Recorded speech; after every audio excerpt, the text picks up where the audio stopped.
Listen! Welcome to Nintendo Voice Chat, episode 430. That's IGN's Nintendo show, and I'm your host, Zach Ryan, joined today by Per Schneider. Hello. Andrew Goldfarb. 430 Blaze it. And who's that way down there on the end? Damon Hatfield of GameScoop fame. What's up, guys? Thank you for coming on the show. Well, thanks for having us. I just wanted to point out, I did say that it is episode 430. I've done the math. That is the correct episode number. I've got it wrong 3 weeks in a row now. Wow. So You did the math, you counted? 430, yeah? Yeah, I did the math. Yes, by saying I did the math, I mean that I just counted. So thank you for that, Andrew. Guys, good news. It's almost November, which means that it's almost December, which means that it's almost time for IGN FanFest. Oh. Come celebrate the year in games with IGN at our FanFest presented by Fruit Loops. Your favorite game makers, streamers, and game personalities will all be there, and you will want to join us. That's in order. Friday, December 7th in Los Angeles. Stay tuned for more details on how you can be part of the action. Damon, will you be at FanFest? I don't know. Wow. Andrew, I think It's you will anybody's be guess. there, right? Yeah. Yeah. Oh, There you yes. go. I would That's love to right. be there. Featuring a special guest appearance by Andrew Goldfarb. I'm going to dress as a Fruit Loop. Trade your Pokemons with A him. big round, like. What if people think you're a donut?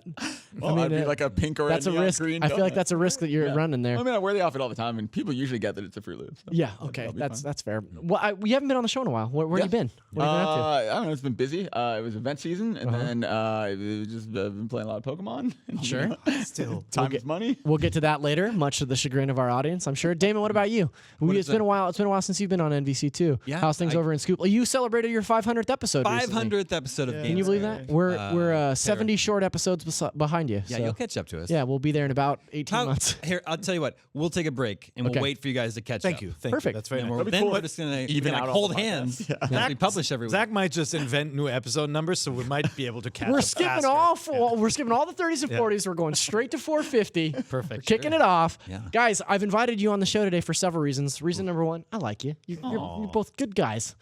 Number two, you're two of IGN's newsboys, and we have a lot of news to talk about this week. All right. Yeah. So first, let's start with some softball stuff. NPD numbers. Oh man, I love MPD. I know Damon really likes the NPD numbers. So here we go. Good news. Four Nintendo games hanging out in the top 20 on Whoa, the NPD. hold on a second. You're already moving the goalpost. Now it's top 20. Yeah. That's not good news. That's fine. That's not bad news. Think about all the games in the world. Hundreds of games available at, There are at your there finger, are hundreds of games fingertips. available in the Yeah. world. That All is right, true. what's in the top 20? Well, I also feel like really quick we could just say NPD tracks sales in case people don't know that. It's the U.S. sales Okay. for mostly America, North point of sale retail. So what does NPD? What do the letters NPD stand for? National Poll Data. Okay, It's probably Andrew, you something got a like guess? that. Yeah. Nintendo purchase decision. Nice. Ooh, That's pretty really, good. really good. Damon, what do you got? No, I think Pear is closest. Yes. National poll yeah. data. What? You don't think it stands for Nintendo purchase decision? I think it stands for National Puppy Day. Oh, I wish it was national. Okay, so in the top 10, only one Nintendo game, but that's Super Mario Party coming in at number 9, making a strong debut. Confusing as this is September MPD data, Yeah, and it that's was true. released in October. Yeah, why is that? really It's weird. always coming in a It's month the later. overflow. They've got a the couple few of days of overflow. That's Yeah. right. Yeah, They- it's like the week. They do the whole week. Yeah, they've bumped it back a couple times too, so the reporting is in a different week than it used to be. So now it can sometimes, if a month ends on the beginning of a week, it can track in like Wednesday, Thursday, Friday. Yeah. It's confusing. Damon is always legitimately excited when the NPD data rolls through. I look forward to it Yeah, every month. and he says, I've heard him say on numerous occasions that he really likes, the NPD, like, this is exciting. Yeah. And I thought that he was joking for a really long time, but No. he is genuinely interested in tracking those numbers. And I love tracking from month to month and year to year what the best selling games are. We Totally. used to guess the ratings. We used used to the have like rankings. a we used to have a pool, whiteboard and a pool on it. why don't and we ever do everything. fun stuff like that in the office Because anymore? Now you it's all started just to work in, now we're it's all like, just work. Now we do it when you're not around. Is it because I came in and like at a management level, I'm just come on, get it done. One thing on the rankings, obviously this is the multi-platform ranking, which means multiple SKUs are consolidated, which usually favors games like Madden or FIFA, like That have, like, big all titles, those, and they're all in the top 10. Games that appear on multiple platforms. So whenever a Nintendo game does pop up high in the charts, it's pretty meaningful because it's obviously only on one platform. So pretty good for Super Mario Party. Yeah, and the platform with the smallest install base too. So Yep. it's definitely like pretty impressive when it's outselling big multi-platform stuff. Yep. And along the same lines as what Per was just saying, it's worth noting that Spider-Man, the PS4 exclusive, was the top-selling game of September. No That is surprise true, there. yeah. In fact, the first 7 SKUs on MPD this month, all Spider-Man, all the way down. Yeah. Just 7 different versions of I Spider-Man. saw Assassin's Creed in there. No, that's true. Assassin's Creed wasn't there. But no, I brought this up because, yes, Super Mario Party is number 9, but we also have Mario Kart 8 hanging tough at 14, which amazing worth noting staying power. On the top 10 of the entire year, Mario Kart 8 is currently at number 10. That won't continue after this month, but Right. Yeah. as of right now, it's the 10th best-selling game of the year. And I believe Mario And Kart it's a 8 re-release. Let's not Yeah, forget and I believe that. Mario Kart 8 was also one of the Crazy. top selling, or was the top selling Wii U game. Yeah. So Yeah. I think it was number 1. So Mario Kart 8 has made a ton of money. Yeah. Yeah. Where's our sequel? What's that? Where's Mario Kart 9? It probably won't be called Mario Kart 9. It'll be called something weird. Yeah. Super Mario Kart. It'll be Triple Dash. It'll be Double Dash 2. Oh. Sign me up for that. I'm down for Double Dash 2. Double Dash, Dash. historically known as my favorite Mario Kart game. Oh my God. Says so on the back of the box. Zach's favorite Mario Kart game. Number 18, Super Mario Odyssey. Good. It's a good Yeah. one. Played it. Yeah. Yeah. Liked it. Lots I don't of care what anyone jumps. says. I like that game. Lots of jumps. Yeah, they got and that then Mario with still, the action still set hanging now. tough at number 19, Nintendo Switch launch title, little known indie, Yeah. Legend of Zelda Breath of the Wild. I miss Zelda. I want to go back to Zelda. We'll talk again. about that a little bit later on the show. Okay, in other Nintendo news, we're talking about Nintendo Labo coming to the classroom. Now, we don't get a ton of Nintendo Labo news, even on this show where we have slow news weeks and we have to cover something. But I did think that this was particularly interesting. So Nintendo has partnered with the Institute of Play to bring the new Nintendo Labo-themed program to around 100 classrooms for 2nd, 3rd, and 4th graders across the United States. So it's designed with students 8 to 11 in mind and suited for schools that focus on STEAM learning. I just wanted to kind of put this out to the panel. This is cool to me. I think it's really interesting because Labo is such a sort of an Imagineering kit, and I think it's really interesting to put this into schools, especially with a STEAM focus. What kinds of situations do you see Nintendo Labo being used for in school? First of all, is it officially Labo? What's that? Not Labo? Oh. I say I don't like know. Labo, like laboratory. That's Yeah, Oh, I think I think it's probably Labo, but like, like I is it pronounce Labo? words weird Yeah. all the time. Yeah. Oh. Mario plays Labo all the Oh, time. Yeah. stop it. Do you work in a lab or a lob? That's Don't- what I thought. That's what I Don't thought. mind me. I just got a funny mooth. All right. No, but I just wanted to talk a little bit about like what does you're a father. Yeah. You have several I'm a children. father. You got a whole gang Yes. of kids running around there. And well, the biggest attraction with Labo is not the kind of arts and Labo. crafts angle, Uh-huh. which is cool, right? Like smaller, younger kids love putting like googly eyes on the things and like customizing stuff, and that's obviously really nice for arts and crafts classes. But I think it's the engineering angle that's the most interesting with these devices, and then the programming angle, right? So when you build these contraptions, you'll see how they pulled off so much with so little, how they used IR, and how they build like virtual tendons in the robot kit.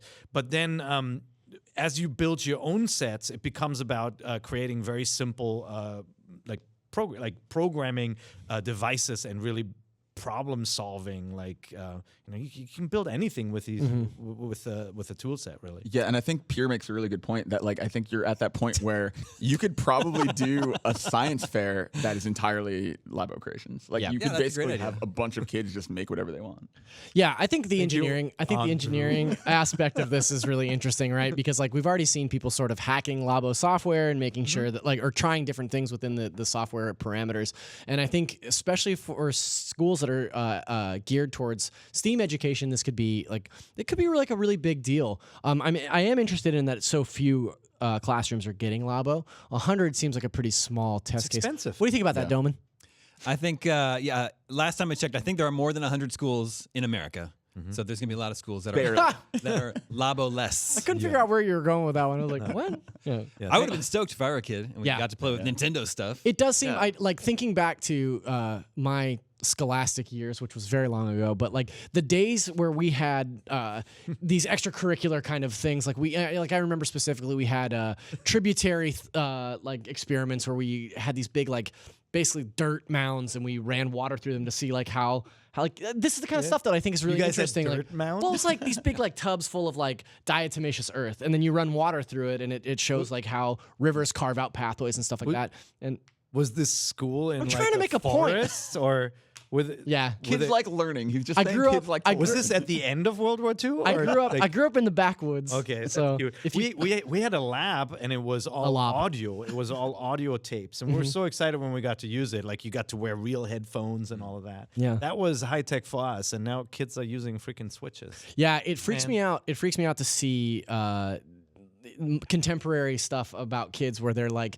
using iPads and stuff in school. Yeah. Because like when I was a kid, it was we had days that were dedicated to computer lab. Yeah. You know what I mean? Typing class. Yeah, Like, it's like those are specific. One day out of the week, you went and played with the computer, It's and even- it's so ubiquitous now that I think I'm that this sure- is like, you know, even better, they probably turn stuff in. Like I would imagine it's like when we were in college, they like turn in homework online. Like that blows my mind. I sound like I'm 1,000 years old. It like completely blows my mind. Our classroom was built in the middle of a busy street on top of lava. Uphill both ways. long story short, I think that It's a this lava street. yes, the street it's very hot, very dangerous. Long story short, I think it's really an interesting case that this would show up in schools and allow kids to just kind of experiment and imagine things outside of what they would typically do in a regular classroom environment. And I'd like to see it, more across the board, because like also there's the factor of what the hell are you supposed to do with all these Labo kits once they're done? Well, donate them to a school. Maybe those kids want to play with them. Why not? Yeah. They're gonna need so many extra cardboard kits. Like I can't Yeah. imagine how many extra piles of cardboard they're gonna need. But think about how many children will come out of our American school system knowing how to pilot a giant robot or drive a motorcycle. That's true. You know? Yep. It's Think true. about that. I do wonder how well Labo's doing overall. There's Nobody not a- knows. Yeah, there's no, no there's not a lot of sales metric data. for success. It wasn't in the July- NPD top 20. yeah. No. Actually, In it was July- at number 21. Just yeah. In July, I think it was reported that the Variety Kit had sold 1.4 million copies. That's That's a lot of cardboard. That's That's as of July. So. Yeah. yeah. But I also wanted to point out that as I was trying to do my just basic research for like Nintendo Labo sales, Google told me that people also search for, is Nintendo a Labo? Right into the question block. Find out. Maybe we can answer that for you next week. Is Nintendo a Labo? Click to find how Babby is formed. Now, Back of to course, the crawl. these news stories are good, but rarely do we get an instance to sort of cover breaking news on NVC. In fact, it usually works out that we record an episode and then news breaks that night or the next day, and we have to wait a full week to talk about it. So I was a little bit nerding out over this next thing. There's a potential Smash leak. We're covering this under the guise that this is all not necessarily confirmed, and I want to make that clear up front that this is all not hearsay, because the source seems relatively reliable, but it's also not confirmed Yeah, yet. So. it's interesting, but we should say at this point, some of us here believe it's real, and so if you don't want the remaining Smash roster spoiled, even though usually Nintendo does that before launching the game, leave now and come back later. Just fast forward until you don't see any more Smash Brothers footage. Yeah. Yeah. Okay, so let's talk about this potential leak. So this leak comes from Snapchat, of all places. Yeah. Now, there's a this is the strangest story. So it is a French dude working in a graphic design house where they print a bunch of promotional material. You've got to even back up before that, because that's even like step 2. So Nintendo was originally a trading card Before company. 1800s in Kyoto. Go ahead. So the planets collided. Yeah. It's such Yeah. a Thanks. no. So basically, this, as far as I know, just kind of showed up overnight, and it was just these posters, these promotional stands, and nobody knew really how this guy had gotten them or what they were, but. They were the image that they've shown at E3 and that they showed after kind of that August Direct with Simon Belmont and all those other characters. That is like that full roster, that like everybody's here, big horizontal image. And he had kind of a version of that also had a background piece. And the reason people immediately wanted to believe it was because for him to have the background without any of the characters, it would mean that he would have had to hand draw every single one of those. Like it would take either tremendous Photoshop work or an unbelievable artistic background to fake that. And then the quality of the image wasn't so great that it looked like somebody deliberately faked this. Well, a lot of people are Yeah. saying that that's because it's coming through Snapchat's compression, and that like the quality of the image might be higher in the raw files on his phone or whatever, but the fact that it's like compressed and then transmitted across Snapchat leads the image quality to drop. That makes sense. And then it's saved and put and then online. passed around. It's like a copy of a copy. But ultimately, like, so it reveals some new characters, and I guess you can go over who those characters Yeah, are. so Do we let's have talk the about graphic? Can we put it on the screen? Dan, Yeah. can you throw that up there for us? Ooh, So that's this is beautiful. That's not great. The one in the middle is kind of this leaked one, and if you're looking carefully at it, time out. What happened? Yeah, this was in higher res when provided. Perhaps we'll insert the higher res one. If you're watching the video version, we've hopefully replaced this in With a post. high-res wink, one, yeah. wink. Well, we have a Pete Mondrian picture right now. Yeah, exactly. And, It's a magic eye blur. So maybe Syrah. It's Syrah. in- Pointillism. You were hopefully looking at a high-res version of this if you're watching the video version, but what you're looking at the very top is the Everybody's Here image from E3. The very bottom one is the updated version of that image with Simon Belmont and Richter Belmont From August. From August, and then that one in the middle is this new leak with some outline characters. And so you can see. Well, here you can hopefully see. hopefully You can't see it yet, but let's talk about it. So the new characters confirmed or potentially confirmed by this leak: Shadow the Hedgehog, Banjo-Kazooie, Ken from Street Fighter, Isaac from Golden Sun, Mach Rider from Mach Rider. Yeah. Gino from Super Mario RPG, and then Yeah. this is my personal favorite, the Chorus Kids from Rhythm Heaven. That one's which so I weird. freaking love it. I That love one's it. so weird that it made me believe the rest of them. Yeah. So the thing about this list and this specific list is why everyone started talking about this. So this matches a from months ago 4chan post that it's from this incredibly angry guy who uses a bunch of bad words, who put out what he claimed was the remaining roster, and they were these exact characters. Okay. And so basically that got everyone kind of investigating this image. And you joke about that low res version, but people in the original image were able to see the person who leaked this. It was watermarked, or his name was somehow on it, and it was meant to be crossed out. Yeah. But you could still clearly make out what his name was. Yeah. So people found that name on LinkedIn. Found that, as you were saying earlier, he worked for a company that produces marketing materials and standees that has made stuff for Bandai Namco. It appears he's based in Paris, or at least in France. And he is screwed. Yeah, he's definitely fired, which sucks.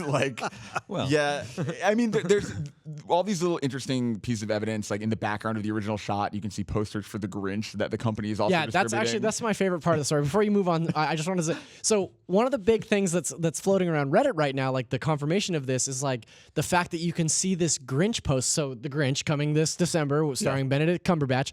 There's a poster for it in the background that features renders of the Grinch character that have not yet been seen.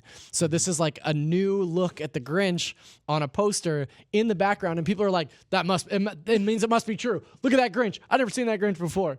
Yeah, it's very good. Amazing. But yeah, basically that's all we have, right? There's some more detective work, and I encourage you. We have a big article kind of going through every step. Seems plausible. And sometimes you see something, you're like, oh, is that real or not? With this one, I saw it, I was like, okay, I buy this. Now, the lineup of characters, though, sounded at first too good to be true because of one thing. First of all, Gino being in there, that's the one whenever Nintendo runs polls, people want this character from Super Mario RPG to return. But it was Ridley and King K. Rool prior to that. And those were fan requests for forever, and those are finally but in. But the one that makes it a little bit more difficult to believe is There we go. there we go. Banjo-Kazooie, right? Yeah. There you go. Banjo-Kazooie used to be a Nintendo franchise under Rare and is no longer owned by Microsoft. Yeah, and it's not like a third party like Konami lending them Snake, right? Yeah. It's a direct competitor lending them their character for Nintendo's exclusive game. I love Banjo-Kazooie. That would be awesome if he was in there, but it's a little surprising to me. Yeah, and it's people keep pointing to, oh, well, they put Minecraft on Switch. And it's well, yeah, but that's a game they're publishing and getting Everywhere. profit from. Number one, it's everywhere. And Help Microsoft to put Banjo-Kazooie in this game. exactly. Yeah. That's why that's the thing that makes me the most skeptical. And to the point of them having a good relationship recently, that is true. That's the thing. That's what I was going to say. This is in the same way that we talk about relationship plays. This is Microsoft being having hey, Mario here's a in wink and a it. nudge. Come on, they definitely Microsoft definitely created a more friendly persona for itself online, right? That's with both PlayStation and Nintendo constantly they're positive tweets and all of that, and they make Minecraft, and they make Minecraft for Switch, and Minecraft for Switch has the Mario universe in it, right? Yeah. I can see that this. I believe this. When you watch the video right now in the center of the screen, you can see Shadow and Banjo-Kazooie on the left side. So those two little red wings there, those are Kazooie's wings on top of Banjo. So we've obviously had Sonic in many a Smash Brother game, but do we think that Shadow is what do they call them? Those characters? Oh, the Echo Fighter. Echo Fighters, right? I would imagine. I would assume that And I Shadow would is imagine probably that Ken would be for Ryu. Yep. Yeah. Yeah, it's interesting. And then Mach Rider, you think for Captain? No, Falcon, Mach Rider's or been, you think Mach he'll be Rider's been in original? previous Smash Brothers, right? Mach Rider that has true? never No, been in no, any Smash. definitely not. No. Mach As Rider a is trophy? As an assist? Mach Rider is a fairly obscure NES game that never got a sequel or anything. They Yeah. released it on the Virtual Console, so it has And been I like spotted Mach again. Rider. I had it as a kid, and I was like, I think the Damon music is awesome. Yeah, Damon is there's the definitely world's- Mach Rider music in previous Smash. Okay. So which leads me to believe I want to say that he's like an assist trophy or a something like a collectible. I can't remember. It might be a trophy or a, Yeah, because that's how I first learned about Mach Rider because I didn't know about the NES. He game. rides a motorcycle, so I don't know how He has two his fighting stuff. It seems like Ooh, he well, he could yeah. be like Wario. Wario tosses a motorbike. Oh, yeah. There you go. It could be his Shadow Fighter. the Chorus Kids are the interesting one to me because like So good. Ice Climbers. Well, it's just Ice Climbers were like notoriously difficult because they're multiple characters and they couldn't get them to work on 3DS. And it's like it's been a whole thing. They were a competitive advantage for people. So like there was a whole issue getting those characters to work. I wonder how Chorus Kids would function. I wonder if that's going to be kind of 3 contiguous characters the way that Ice Ice Climbers Climbers would be? are, or if it would just swap be like out maybe like Yeah, they like swap out Pokemon when, Trainer. when they run out of juice, like you can swap them or like tag team style. That'd be cool. I Or don't just know. maybe just control them in a cluster. You know what I mean? Yeah. Like, it just seems to make more sense that you just control all 3 of them together at once. I love the Chorus Kids. We talked about this when we played the game. The expressions on the characters are just so good. Like Yeah. when they're waiting their turn and they're all like, bah, bah, bah, and they like got this weird look on their face. So good. Isaac from Golden Sun is pretty. Yeah, Yeah. that's pretty awesome. That's another great one. Yeah. I mean, it's tough to say that a character appearing in Smash Brothers also means Smosh. His mouth is weird too. Thank you, Zoc. Yeah. Peer here. Means that any of these game franchises are coming back because obviously, Earthbound's not back, like- we haven't seen Earthbound return, but we did get Kid Icarus and all of that. Yeah, it just, if this is real, even if this number of characters is real, separate from if these specific ones are, it is so crazy that when they announced everything at E3, we were like, maybe they'll add 1 or 2 more, but it would be crazy to have more than 60 characters. And we're already looking at like, we got Simon, we got Richter, we got King K. Rool, we got Isabel, Ridley. we get these are 7 more on Right. top of that. Like you're looking at such an insane roster that I do have Well, to and then get. you got to throw on top of that like all the additional stages, all the Yeah. additional music. Like this is an enormous game. It's crazy how much content is in this game, and Sakurai clearly just doesn't sleep ever. They just don't stop. Yeah, well, I mean, it's funny that it's called Super Smash Brothers Ultimate. yeah. And it's legitimately the most content that you could possibly put in a Smash Brothers game. If they have Banjo-Kazooie in there, I'd be so happy. Yeah, Because that would be awesome. just think of the stages and the music is so good too. Yeah. Like, it's such a great addition. It's just you think about what you like as just a piece of gaming history. Like some of these crossovers are so crazy as it is. Like Yeah. even like some of those third-party characters being together for the first time is just like whatever Sonic and Snake or something Yeah. like that is like was even back in the Brawl days was really cool to see. But like now we're getting things that I never would have thought possible, and Banjo as part of that is just really really cool. The only sign, I mean, this is the first time you get anything rare back into the game. The only sign of rare was in the original game, the proximity mines, at least in the from Japanese Brawl, yeah. version, looked a lot more like the GoldenEye ones than, the GoldenEye than what ones. they look like now. you Yeah. know? So that was the rare in there. my last question on this topic: do you think that this kills any sort of juice that Nintendo had going for a final Smash Direct? No way, because like it's still exciting seeing it confirmed. And what I love about the trailers for this game are that they like toy with expectations. They Right. always fake you out, and sometimes they double fake you, like they did with King K. Rool and Isabel, where Yeah. they like make you think it's Isabel and then it's not, and then it is. And then it Like, is, I yeah. really like that they do that. Do you think they would do I mean, I do think a Smash Direct is coming, but do you think they'd do a Smash Direct where they reveal all of these characters? I would guess before the like game? 3 of them, and then there was going to be another reveal later. think I'm so? assuming that whatever their reveal strategy is for these characters, like it's already mapped out, and Nintendo's not one to acknowledge any sort of leak or mistake on their part. So it's like also- it seems to me like they would just do it anyway. So And here it's we- not yeah. unprecedented even for Smash. Like, don't forget there was an insane leak of like Duck Hunt Dog and all of the final batch for the Yeah. Wii U game also That's right. leaked, and it leaked with like pretty good footage that I think came from like QA testing or something, Mm. and no one thought that was real, and then all of that ended up being real. Guess what? Look- it was real. Look at that roster. I know. Insane.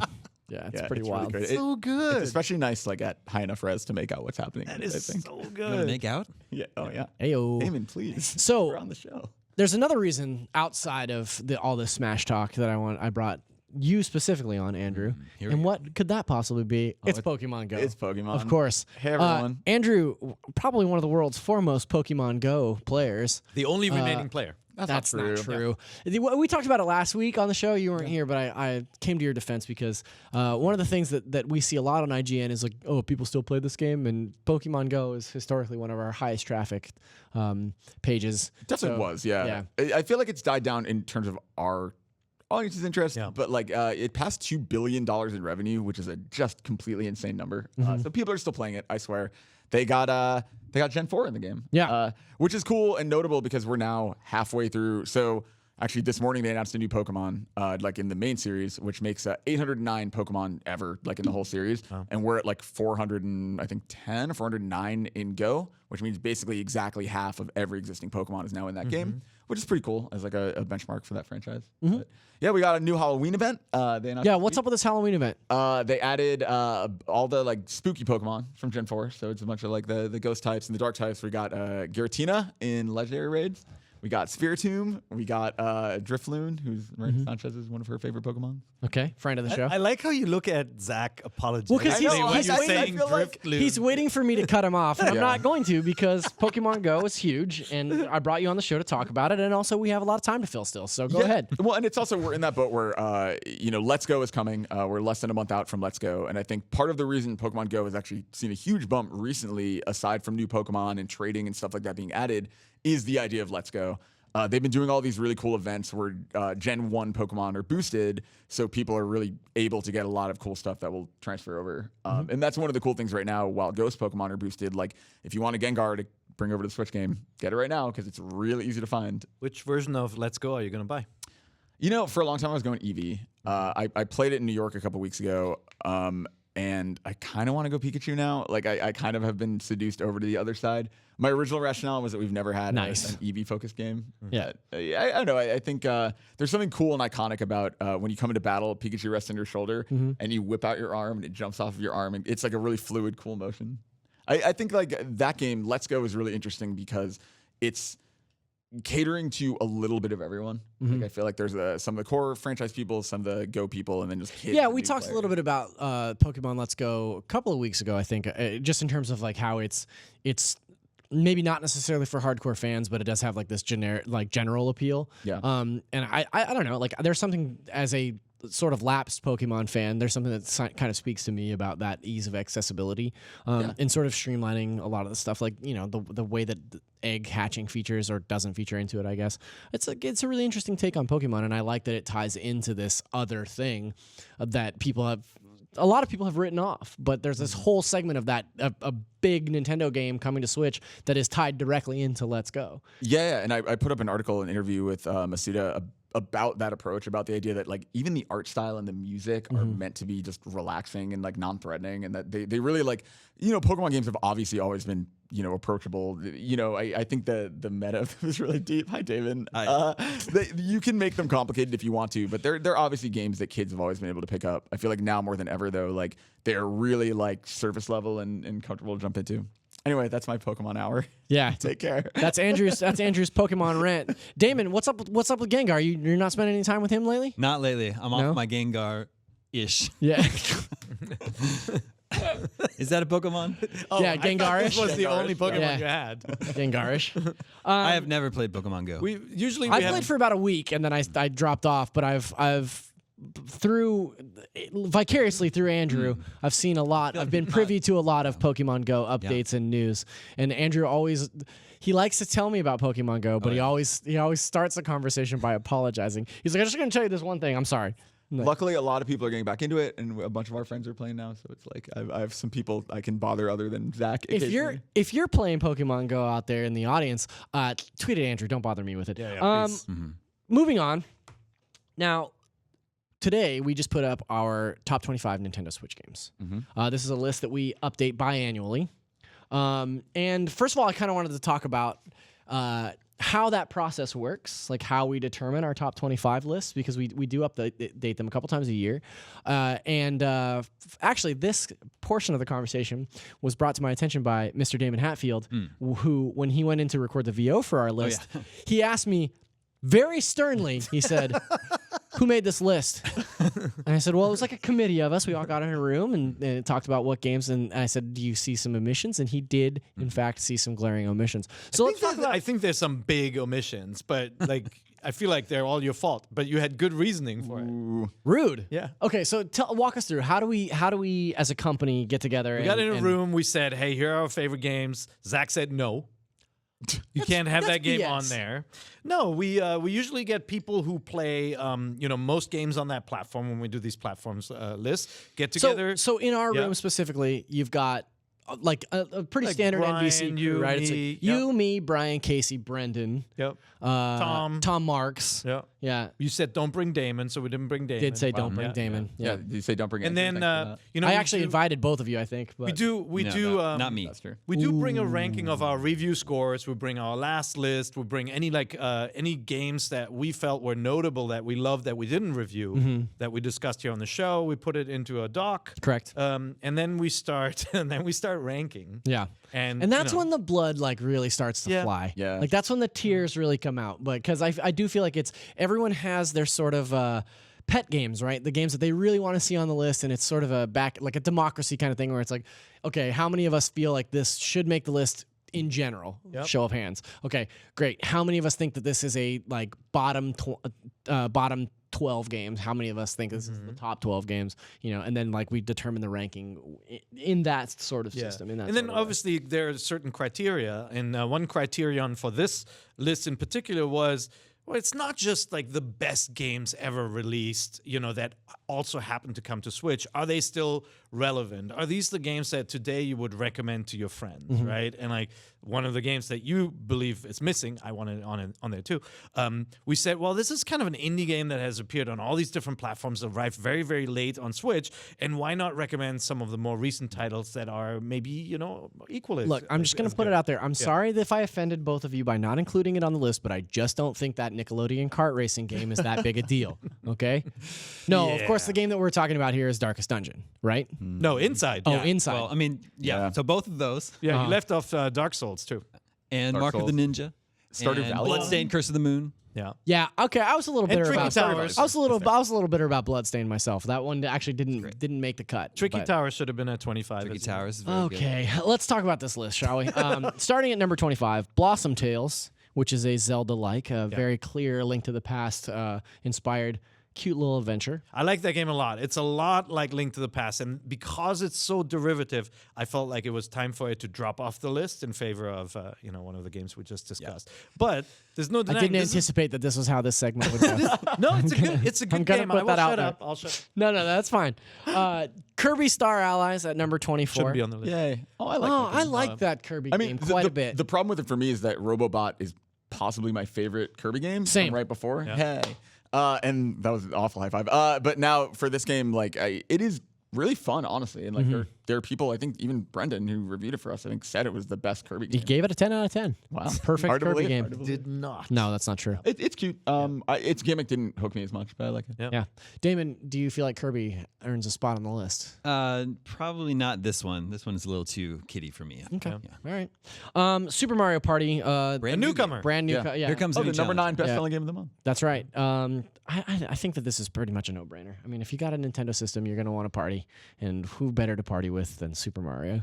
It is like the actual, Put that on the back of the box. It's also like I think Mario Party as a franchise is kind of the butt of a joke every so often, but like this one, getting rid of the stupid car and just letting you play on the board in like the normal traditional way really is so much better. Like just the actual core, just board game mode feels better than it's felt in like the last 5 Mario Parties. Yeah, I think it's a really good version. Number 22 is Puyo Puyo Tetris. Here we Excellent, go. Yeah. Here we go. excellent So puzzle good. game. Still That's a good one. great single But player you want and multiplayer. You want Yeah. a tricky tower At instead. 25, not Puyo Tetris should be much higher than this. Number 21, which this one bummed me out. I wanted this to be higher. Okay. But it got knocked down because it is a remaster. This Captain Toad's Treasure Tracker.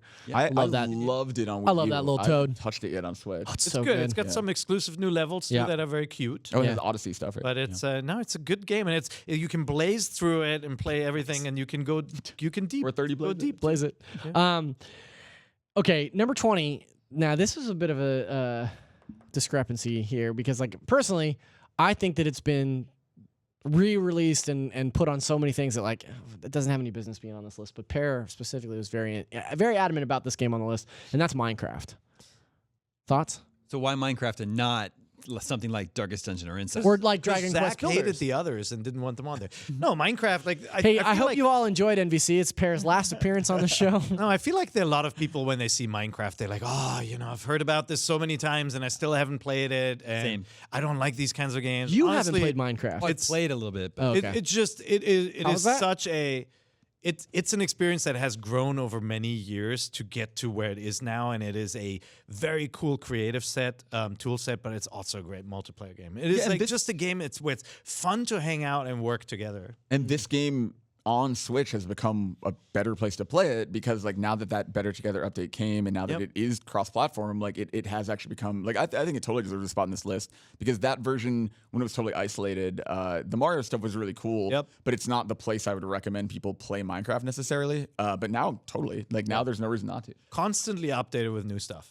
Yeah, all kinds of blocks in there. They just added what do they add? Pigs or bears or something. Yeah, Or- it's some stupid yeah, animal. big bear. Okay, number 19, Overcooked 2, Yes. which is good. We had covered the Overcooked best part 1. of the We had Overcooked 1 on our list initially. We bumped it off, even though they're both very good. But Overcooked 2 has some crazier stages, so Yeah. more mayhem. Yeah. Great multiplayer game. Number 18, Hollow Knight. Pear, you I feel like we're a champion for this on the No, list. I enjoy it. I'm not the biggest Hollow Knight fan. Like there are other Metroidvanias that I like better. Take a shot. Tom is a huge fan of Hollow Knight and champion Yeah. for it. But I agree, it's a really good game.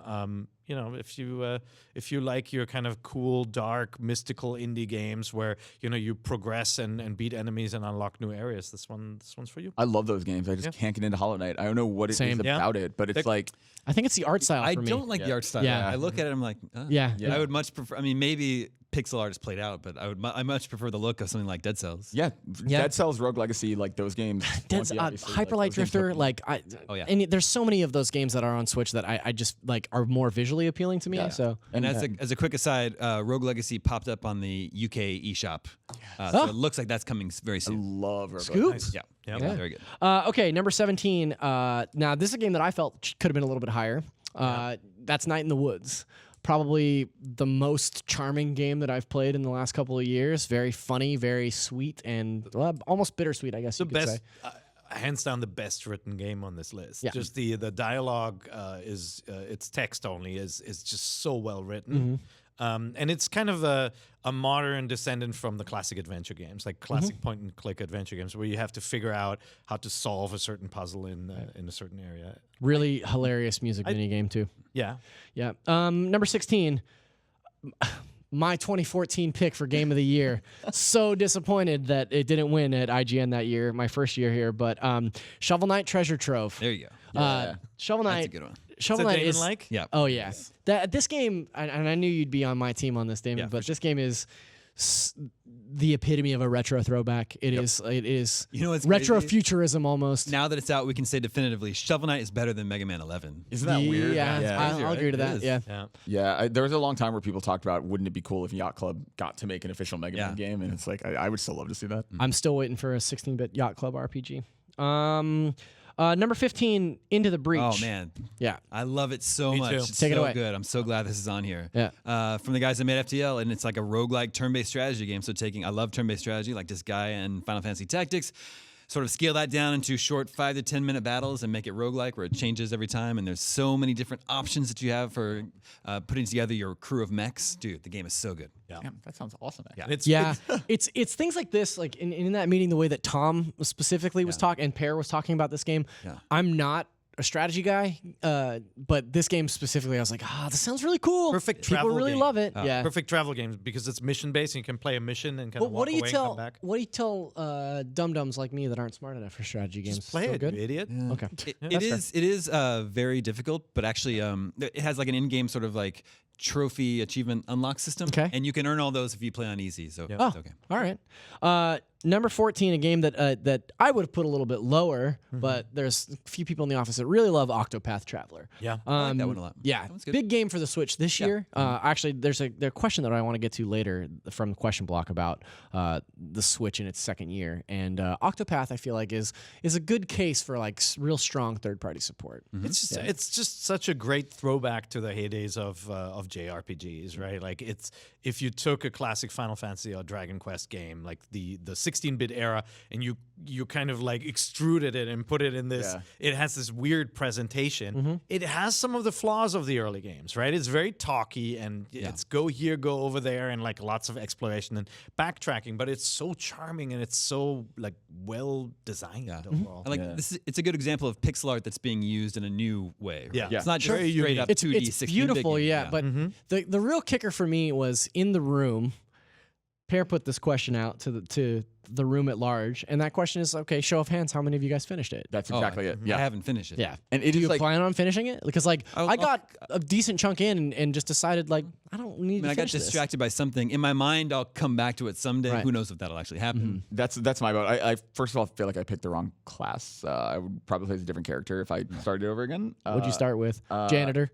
Gender, yeah, exactly. Who did I? I really want to work my way I up mean, from the this bottom. is such a You did the mean dancer, didn't you? game. No, I was the remember. huntress I did myself. She was is pretty he good. a librarian dude or whatever? I did the dude. I didn't like it. Like it's such a me game, but honestly, playing an hour of it made me just want to go play Chrono Trigger. Like I didn't. I don't know if that's even a compliment, but I didn't.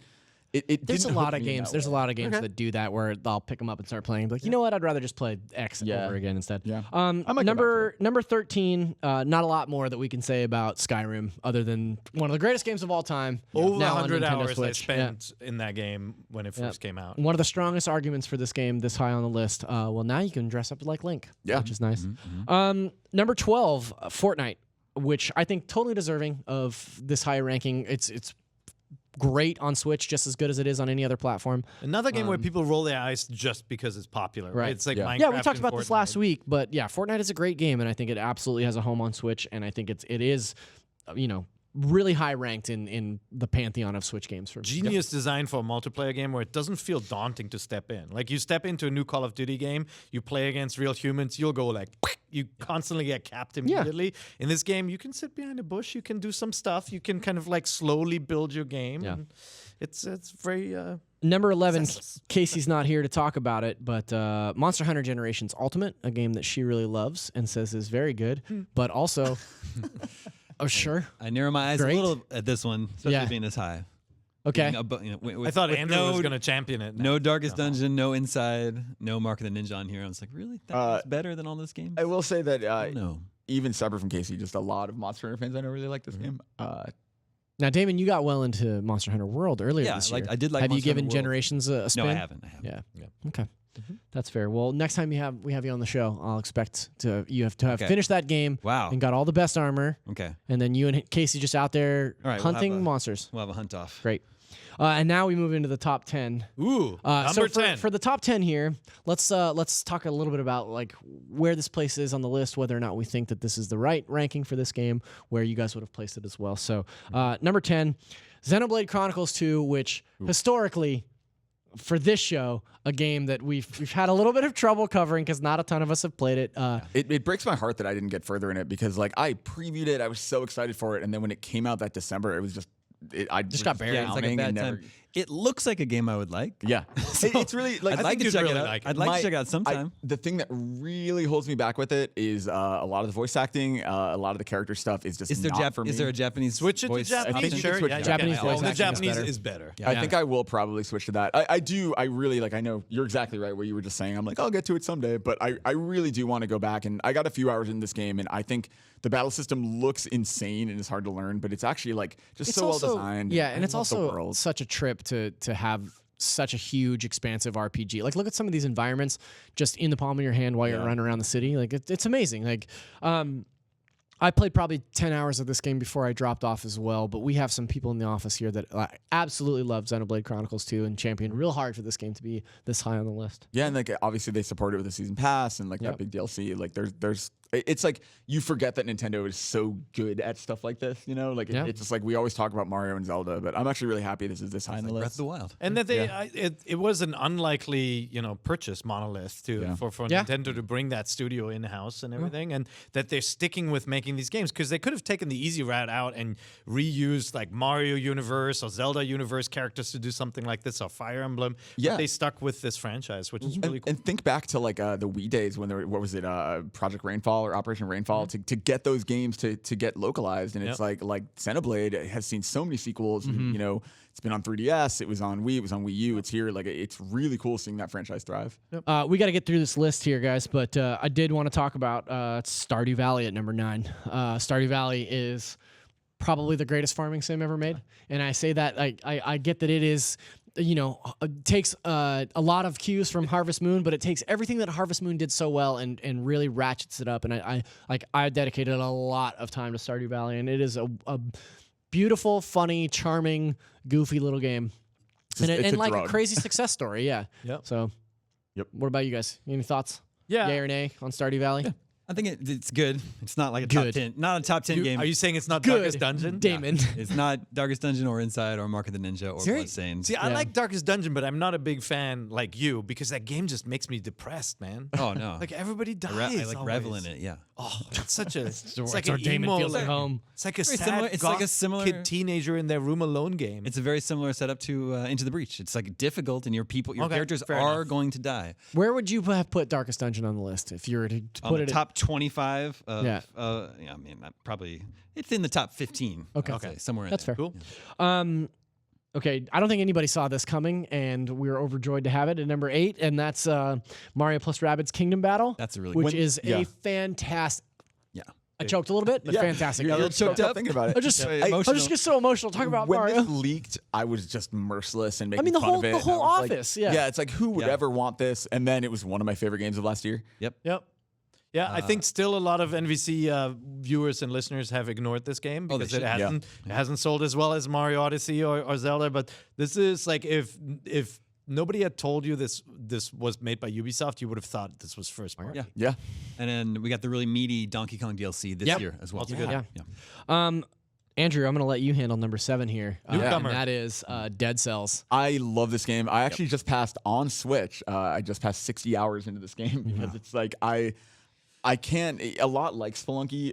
It's just one of those games where like I love the procedural generation. I love that idea of like you don't know what you're gonna start with, and that like you have to do enough runs that you know how to use everything because you don't know what weapon you're gonna find. You don't know like this actually is really deep. This scroll you can see in the video version that he's picking up. You have to basically outfit yourself on the type of class you want to be, and then it really benefits you to pick up items that tailor to the skills you put points into. And this game is just so fun. I love the art style. I know it's not a huge hit with everybody, but I can't get enough of this game. Yeah.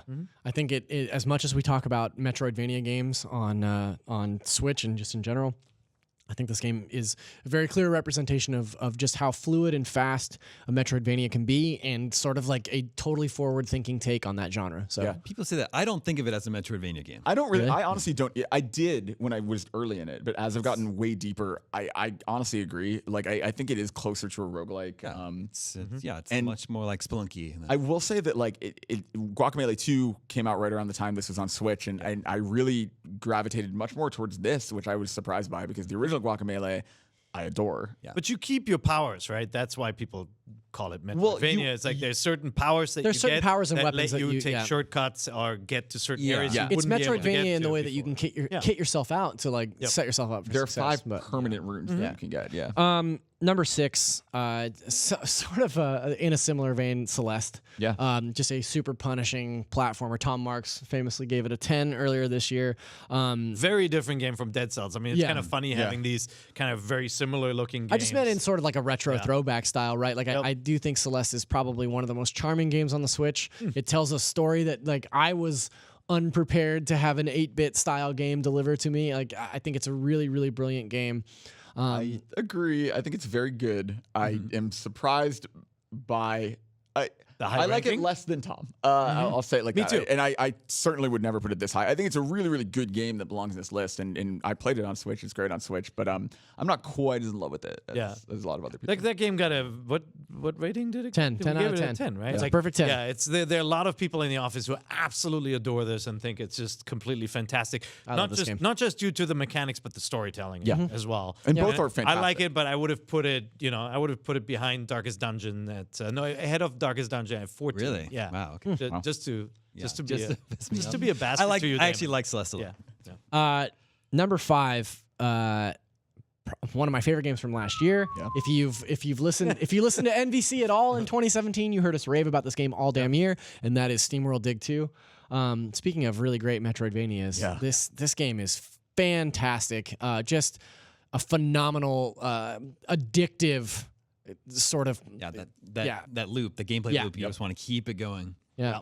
And I did everything in this game. I just did every single thing. One of the few games in recent memory that I've been beaten and then immediately started over again. Wow. Yeah. Also worth noting, the original SteamWorld Dig is also very good. Yeah. Also And it's on only Switch. $9 or And something. SteamWorld Heist is also very Steam, good. SteamWorld Heist is great. I Yeah. need to play Heist. Very different game. Yeah. Turn-based strategy as compared to Metroidvania. Number 4, Splatoon 2. Yeah. Man, Yeah. I'm the only person on Earth who loves this game for single player and hasn't played the multiplayer. Oh, really? You but literally are the only person on Earth. Yeah. I you're missed right. it completely, and then just a few months ago, I played through the entire campaign and the Octo DLC, and I adore it. I actually think the campaign's really inventive and fun. Yeah, me too. Get a couple of friends together and just play Salmon Run. Salmon Run is because amazing. it's not Yeah. you don't have this investment in like gear development and like going up against human players who play together against the horde. But I'm Basically, bad at video games, Pear. it doesn't matter. That's You're okay. Not that Nobody's bad. really good at Splatoon. And the difficulty in this ramps up. You can set it.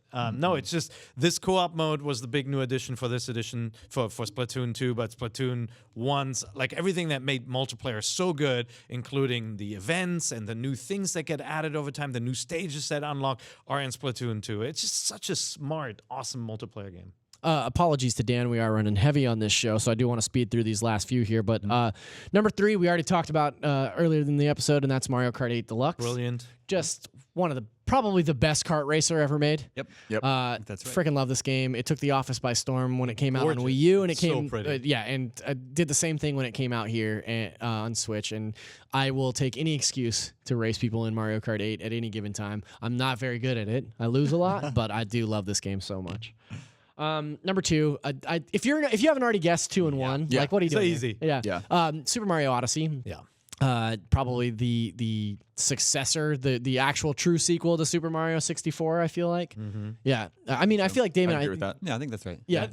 I feel like you were a big proponent of Odyssey when it initially shipped. I mean, Yeah. everyone loves. Who doesn't love this game? And is there anybody watching the show or listening to the show who has not bought Mario Odyssey yet? I would love to know why. What's keeping you from playing it? It's just joy in a cart. Yep. Yeah. It Yeah. really is. Really. I think Yeah. about it all the time, honestly. Like, Yeah, me too. And it like- like the thing about it that's crazy for me is like I played through the game, finished the main campaign or whatever, and it's so nice to occasionally just pop into a world and collect 5 or 6 stars that I haven't gotten or look for challenges that I haven't finished. And like, I mean, it's just a gift that keeps on giving. I wish that they would do actual DLC for it, Yeah. but I feel like we're Yeah, a little it's like a past whole that world window. or- Yeah. Just drop in like Yeah. older themed levels. They You did know that what I mean? Find the Balloon mode, which is That was okay. bad. I didn't like that. cute, but Yeah. it's not. Yeah, I didn't want that. Yeah. I good for the 100% kids. of this game, and I just love it so much. Yeah. Can't stop thinking about it. And of Number course, 1, what could it be? at number 1, it is The Legend of Zelda: Breath of the Wild. Probably one of the greatest games ever made. Yep. Easy. Like I think Now it's, my favorite game of all time. yeah. For the longest time, it was Ocarina of Time. That was just Yeah. sort of the easy Same here. throw out for like. But do you think it's better than that? Yeah. Oh, yeah. I This do is- too, This is yeah. my favorite game of all time. I would rather play Yeah. this than Ocarina. Yeah. You know, we'll see what happens when Red Dead Redemption comes out in a mere hours. Yeah. But like this game is just like just thinking about it and thinking of all the things you discovered on the quest and how different some of the areas were, like how different the island is from a labyrinth, or you know, It's so funny good. how distinctly I recall certain moments of this game. Yep. You know, like to me, the first time I ventured into like the rainforest area, And that was so different from anything else in the game. And then there's a side quest there, a temple quest, where you have to put a bunch of metal objects on top of this rock and then lightning strikes it and it blows up and it reveals a temple. And like to me, that was just one of those things that was just like, no other game does anything like this. Like this is absolutely amazing. And how weak you feel in the beginning when you meet your first guardian. You're like, I don't think I'll ever be able to beat a guardian. Like it just seems so scary and powerful. And then when you're this badass 20 hours in, you're just chopping off limbs and stuff. It's so good. It's a game that I played through in its entirety once on my own, once for Link Together, again in master mode, and did all the DLC challenges. So like I legitimately have probably more than 400 hours in Breath of the Wild. Wow. And the other day, as I was playing Assassin's Creed Odyssey, I was thinking, you know, I could probably play Breath of the Wild. I was thinking the same. Yep. Yeah, it's about time. It's been, it's been a while. I could get back to it. So it set such a benchmark for the idea of an open world game that, you mentioned Red Dead. It's really interesting. It's been hard for me to get into any other open world game since this because I'm like, I want to climb that. Odyssey is really nice good. that way. Yeah. Odyssey, you can climb almost anything in Odyssey now. Yeah. Which is nice. I think. Yeah. Absolutely learned that from Breath of the Wild. Okay, now it's time for our favorite game that we play every week here on Video game 20 questions? NVC. No, it's a game that I like to call Question Block. Oh. Yeah. Not really a game. Still not a game. Still not a game. Gregory Allen writes in and says, what are your top 3 contenders for Nintendo Switch Game of the Year? And do you think your opinions might change before year's end? # Smash is coming. What came out this year? Well, that's a great question. You got to open up your Switch and take a look. Let me look at my Switch. Hold on. I mean, Dead Cells is up there for me. Dead Cells is up there for me too. Bloodstained is up there for me as a new game, a new release. Yeah, Bloodstained is really good. Obviously, Picross S2. Yeah, of course, Picross. I also like Picross. But no, I mean this year was a little lighter. It doesn't have the heavy hitters that we had last year. This sort of goes hand in hand. Octopath, I think, is one of the best Switch games this year too. This sort of goes hand in hand with Chase Johnson's question, where he asks, "Is it safe to call this year's the Switch's sophomore slump?" Well, it's a weird thing because like it's a lighter year, but that's because last year almost literally every month had a major game. Like the momentum of Switch's first year was just ridiculous. And so like, yes, I do think this is a sophomore slump, but it's also like you have to just appreciate how many good games are already on the system. And I think this year was definitely the year of the indies. We got a lot more indies. Obviously, we got Super Mario Party 2 and all that. But like really, some of the indies really stuck out. And then DLC for Mario plus Rabbids, we had good DLC. Xenoblade, we had just standalone DLC. So I think there was a lot going on. Captain Toad coming back, that's also another game. But yeah, this is not one of those years that will define the Switch. And, at the end of the life cycle, I'd be surprised if any 2018 Switch games will be in the top 5. Yeah, we've talked a little bit about the idea of Nintendo having like an on year and then an off year and then an Smash on Brothers. year, right? Well, there's Smash Brothers. Smash, but like the ones that are out now, I'm saying. But compare that to next year is we already know Animal Crossing, Luigi's Mansion, like it could be Metroid, but we know Pokemon. Like next year's not gonna be Metroid. a huge game for a huge year for Switch. Yeah. Yep. Yeah. Joe Arovich asks, do you always listen to the music from the game that you're playing, or is there a band or genre that you'll put on instead? No. It depends on the game. For me. I never put any music on while Okay. I'm gaming. You always listen to the game music? So Picross. Yeah. Really? Oh yeah. So Picross bother music, me. there's only 2 pieces. I have to stop. Well, I'm not playing that for hours at a time. Oh, I'm I only see. doing a couple Okay. puzzles. All right, Oh, have you met my friend Pear? Okay. Yeah. I fall Dr. asleep with Picross, as we call him. Yeah. No, most of the time I listen to the in-game music, especially for games that, like story-based games or exploration-based games. But puzzle games, I do turn off the audio. And honestly, when I'm playing in the airplane, sometimes I don't even bother with the headphones with puzzle games. I just playing. You're just playing silent. Yep. Yeah, I think Andrew and I have talked about this before, but like, especially post-game stuff, I'll do like, and I don't tend to listen to a lot of music, but I'll listen to a lot of podcasts, like doing all the additional challenges in Spider-Man at the end of the at the end of that game, like doing all the crimes and stuff. Like I'll even go in and turn the music off, but leave the sound effects on, and then listen to a podcast and just kind of like go around and do like I could listen to music and do stuff in Assassin's Creed or Breath of the Wild. Yeah, and it Breath of the wouldn't bother Wild. me at all. I found all the Korok seeds while burning through Netflix seasons and podcasts and stuff. Yeah. Like, because I would just sit there and play while I was like, mostly focused on something else. Especially once they did that mask that like vibrated when you were closer to one. Yeah. Russ Plummer asks, what is your most prized Nintendo collectible? Oh, look. That's your most prized. That's your most prized Nintendo No, collectible? I'm holding the Solaire amiibo that just came out with Yeah. Dark Souls, the game omitted from the top 25 too. Well, that's because we all haven't gotten to play it because it hit the same day that we. Why made are that you list. Why are you haranguing me today? Because he You deserves it. You really busting my chops. Most prized Nintendo collectible is probably my 64DD, the N64 add-on. That's really cool. More kind of tchotchke-like stuff. I have the scroll from Wind Waker, and it's very, very long, and it has all the pictures on it. Yep. I don't know if mine counts as a collectible, but when I interviewed Miyamoto last year at E3, That's I not a had him draw me collectible. a Mario. Oh, I see. Okay, Yeah. that's a collectible. That's collectible for sure. He drew me. He said it was the first time he had drawn Mario with Cappy on. So it's Mario with like Cappy, and it's like Which That's really cool. that boggles the mind because when the first time I met Miyamoto, I was told like, don't say anything to him. Don't look at him. Don't talk to him. Like, Don't ask just him. like, Draw don't you a ask him Mario. questions. It was and then actually- Andrew's like, I met him and he drew me Mario. But I it's was like, because whoa. it was actually I'm still really proud of that piece. It's on IGN, but it was about kind of the legacy of Mario and how Mario had evolved. It's and he was- it's an amazing piece to be quite honest. Yeah. but like, he was making a point about like the design and how like Mario was 2D, but he kind of envisioned him in 3D, but that his 3D Mario doesn't look like the actual 3D Mario that's in Odyssey and stuff. Very jealous.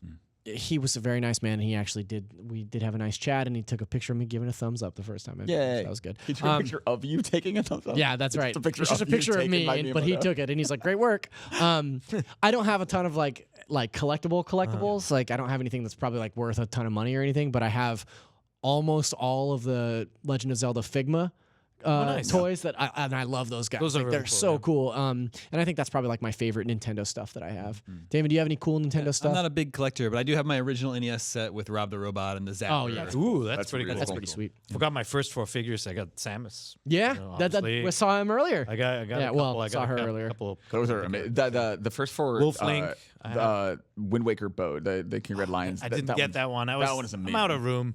Those things are expensive. Yeah. Mike Staub, this is the last question. Mike Staub asks, I'm going to Japan in 2 weeks for my 2nd anniversary. First of all, congratulations. Way to be married. Congrats. Should I bring my 3DS or Switch or both? And what games would best represent my trip while I'm there? Seriously thinking about Okami and Chrono Trigger. Okami's really good. Okami's really great. Yeah, and I would say take both. Like, I mean, I feel like on those big international... 3DS is so over. Just leave the Switch at home. I would- the 3DS. Rude. I went to Japan and brought both too, and I didn't play much of my 3DS. Honestly, like you have such a big variety of games that you probably have to catch up on. I would just bring the Switch. I think it depends on what you're playing at that time. When I was last traveling internationally, I took both because I was playing a bunch of stuff on my Switch, but I was also playing Rhythm Heaven. I was playing Metroid, catching up on it. Yeah, and now I'm actually I just went back and purchased the DS version of Chrono Trigger because it's been probably 10 years since I played Chrono Trigger and I was really itching for it. So like I'll be spending some time with the DS, which Justin the other day when I told him that I had bought Chrono Trigger, he said, "Yeah, this sounds like a perfect time of year to play that game." So sick burn. By the way, I would bring The World Ends With You. Yeah. Because good. you can play it in handheld mode on the plane and everything, and it has Shibuya in it. Like it's set in Tokyo. Yeah, I mean, if so you're talking you'll about enjoy like a that. representation thing, yeah. Yep. I was going to recommend a Neo Geo arcade game that is available on the Switch called Money Puzzle Exchanger. It's a Oh, puzzle Money Puzzle game. Exchanger's good. It's a puzzle game where you have to match up the different yen coins. Okay. So it'll teach you all about the different yen coins that you'll be really dealing with helpful. in Tokyo. Yeah. That's great. And it's a really fun game. I love it. The one with the hole is the 5. That's exactly it. That's the one that always confuses me because those two aren't marked. Put him on a string around your neck. Is that what you did when you lived there? No. Okay, good. The 1 yen coins feel like little plastic. Yeah, They're they like do. money. Feels so light. It feels like I was gonna say you could probably bend them. Definitely been them. Guys, all this yen talk is fun, but I'm afraid that our time has come to an end here today. We got to wrap it up. Nintendo voice chat. They Oh call it. God. Very good, very good. Per, Damon, Andrew, thank you so much for being on the show this week. You, Zach. Such a nice time having you guys around. And I also wanted to give a shout out to our producer, Dan the Man, who even though he put a low res screenshot up at first, he went back and he did the work and he put up a good one. So great work in there, Dan. Still love you, Dan. We love you, buddy. Thank you I don't guys. know. Well, Damon just likes you, but thank you guys for watching. We are Nintendo Voice Chat, IGN's Nintendo show, every Thursday at 3 p.m. right here on Nintendo.com. What's our website called? IGN.com. And every Friday at 3 p.m. on YouTube. Come back next week when you can, Get the yen. and we'll explain what that means on another show. Maybe. You should try to get on Nintendo.com. Yeah, that would be great, actually. Good plan. Get the yen. Get We're the